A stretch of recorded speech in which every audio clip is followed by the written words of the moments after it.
وہ رسول غریبوں کے رسول بھی تھے اور وہ مالداروں کے رسول بھی تھے، وہ رعایا کے رسول بھی تھے، وہ بادشاہوں کے رسول بھی تھے، وہ بھیک مانگنے والوں کے رسول بھی تھے، وہ بھیک دینے والوں کے رسول بھی تھے۔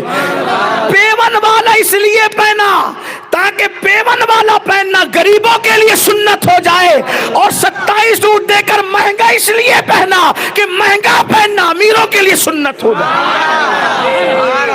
یہی تو میرے نبی کی شان ہے، ایک ہی ذات میں پوری کائنات سمٹ آ رہی ہے۔ تو آپ یہ سمجھتے ہیں کہ آپ دیندار بن جائیں گے توبہ کر کے تو آپ کوئی انجوائے نہیں کر سکیں گے؟ اللہ کے رسول علیہ السلام حضرت صفیہ کو اپنی سواری پہ بٹھاتے ہیں، اپنی اونٹنی پر آگے بٹھاتے ہیں۔ توجہ کرنا، گویا کہ اپنی سواری پر اپنی بیوی کو بٹھانا اس اعتبار سے یہ بھی سنت ہے۔ جب خیبر سے پلٹنے لگے تو اماں صفیہ کو حضور علیہ السلام نے اپنی اونٹنی پہ بٹھایا، اور چونکہ وہ جنگ کا ماحول تھا، خیبر میں کئی دن کی جنگ تھی، اور چونکہ جہاں سے جنگ ہو رہی تھی وہیں کی وہ بیٹی تھی، تو جنگ کے ماحول میں کون سوتا تھا؟ بہت تھکی ہوئی تھی۔ حضور علیہ السلام کی بارگاہ میں وہ کنیز بن کر آئی تو سرکار نے فرمایا اگر تم چاہو تو ہم تمہیں آزاد کر دیں، اپنے گھر چلی جاؤ، سردار کی بیٹی ہو، اپنے باپ کی چلی جاؤ واپس، اور اگر تم چاہو تو آزاد کر کے ہم تمہارے ساتھ ہم خود نکاح کریں گے۔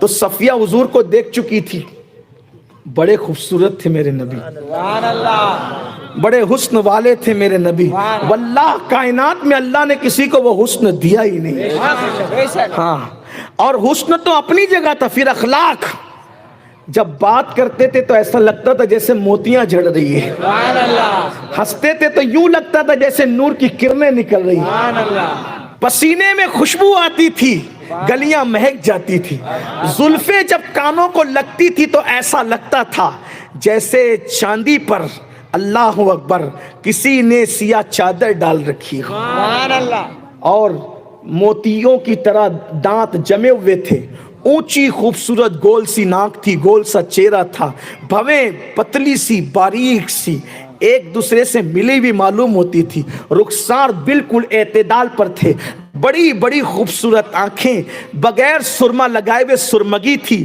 اور اس میں سرخ ڈورے، ایسا لگتا تھا جیسے گلابی گلابی آنکھ، رنگ ایسا چمکدار، اللہ اکبر، کہ جس سے تاریک دل جگمگانے لگتے تھے۔ بلکہ یہ کہوں کہ کائنات کا اگر سارا حسن سمٹ کر کسی ایک ذات میں جمع ہو سکتا تھا تو اسے محمد الرسول اللہ کی ذات کیسے؟ حضرت امیر خسرو نے ان کو عالم رویا میں دیکھا تو ان کا نقشہ یوں کھینچا، پری پیکر نگارے سرو قد لالا رخسارے، پری پیکر نگارے سرو قد لالا رخسارے، سراپا آفت دلبود شب جائے کے من بودم۔ اور میرے امام کہتے وہ کمال حسن حضور ہے کہ گمان نقص جہاں نہیں، یہی پھول خار سے دور ہے، یہی شمع ہے کہ دھواں نہیں، کروں تیرے نام پہ جاں فدا، نہ بس ایک جاں دو جہاں فدا، دو جہاں سے بھی نہیں جی بھرا، کروں کیا کروڑوں جہاں نہیں۔